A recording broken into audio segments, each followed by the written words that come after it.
Endowment boards हैं, इस देश में मुजरा डिपार्टमेंट्स हैं, इस देश में हिंदू रिलीजियस प्लेसेस एक्ट्स हैं, इस देश में SGPC है, इस देश में बहुत सारे स्टेट्स में क्रिश्चियंस के लिए काउंसिल्स और कॉर्पोरेशन हैं, हर मजहब के लिए है। हर मजहब के रिलीजियस इंस्टीट्यूशंस को गाउन करने के लिए अलग अलग एक्ट्स बनाए गए, टेम्पल ट्रस्ट है, स्टेट से अलग अलग एक्ट्स बनाए गए। आज ये क्यों भ्रम फैला रहे हैं?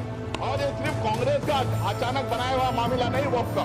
आपने अभी कहा कि अंग्रेजों के जमाने में वक्फ को रेगुलेट करने के लिए कई एक्ट्स आए थे, उसको आगे बढ़ाते गए, उसमें अमेंडमेंट लाते गए, उसमें सुधार लाने के लिए कई अमेंडमेंट्स लेके आए। कांग्रेस ने उसको सुधार करने के लिए कई काम किया है। और 1995 में 2013 के एक्ट के बारे में बार बार जो बोल रहे हैं, वो बिल्कुल वक्फ बोर्ड को स्ट्रेंथन करने के लिए, वक्फ प्रॉपर्टीज को बचाने के लिए, एंक्रोचर्स को हटाने के लिए, उसमें ट्रांसपेरेंसी लाने के लिए हम लोगों ने वो अमेंडमेंट्स लेके लाए थे और इनका पूरा सहयोग और सपोर्ट उसमें था। बार बार ये कहा जा रहा, आज भी ये कह रहे हैं कि वक्फ बोर्ड, ये सबसे बड़ा एलिगेशन वक्फ बोर्ड के खिलाफ और सबसे बड़ा मिसइंफॉर्मेशन फैलाया। आज भी यहाँ पे बोल रहे थे कि वक्फ बोर्ड कोई भी जमीन को अपनी जमीन डिक्लेयर कर सकता है। क्या हिंदुस्तान में लॉ नहीं? क्या रेवेन्यू रूल्स नहीं? क्या प्रॉपर्टी रूल्स नहीं? मतलब कहीं पे भी हम चावल डाल दें और हमारी बना लें। हम ट्रेनों में चलते हैं, ट्रेनों में नमाज पढ़ते हैं, फ्लाइट पे नमाज पढ़ते हैं, तो नमाज पढ़ ले तो क्या ट्रेन हमारी हो गई? क्या फ्लाइट हमारी हो गई? क्या वक्फ में उसको लिखवा दें? वक्फ को जो पावर दिया था, अगर वक्फ बोर्ड के सामने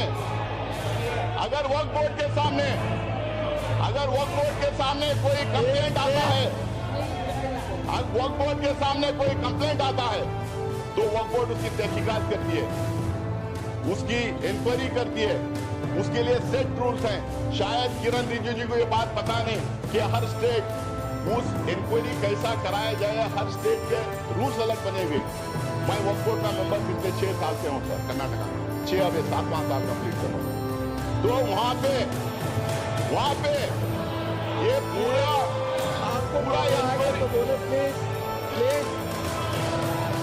पूरा इंक्वायरी होने के बाद में सर्वे कमिश्नर उसको सर्वे करता है, कलेक्टर उसको चेक करता है, फिर उसके बाद में स्टेट गवर्नमेंट को जाता है, स्टेट गवर्नमेंट उसको वेरीफाई करती है, उसके बाद में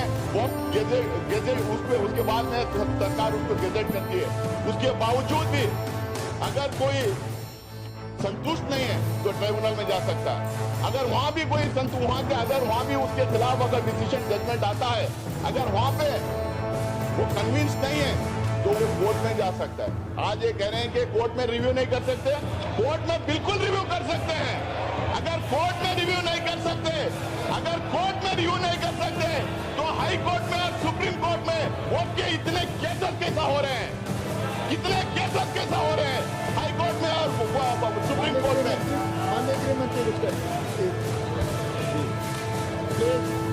मान्यवर, मैं सदस्य को बीच में टोकना नहीं चाहता, शायद वो भोले भाव से गलत इंफॉर्मेशन सदन के सामने रख रहे हैं, तो मैं थोड़ा करेक्ट करना चाहूँ। मान्यवर, please chair has given time. क्या कह रहे हैं आप? क्या कह रहे हैं? अरे मैं मान्यवर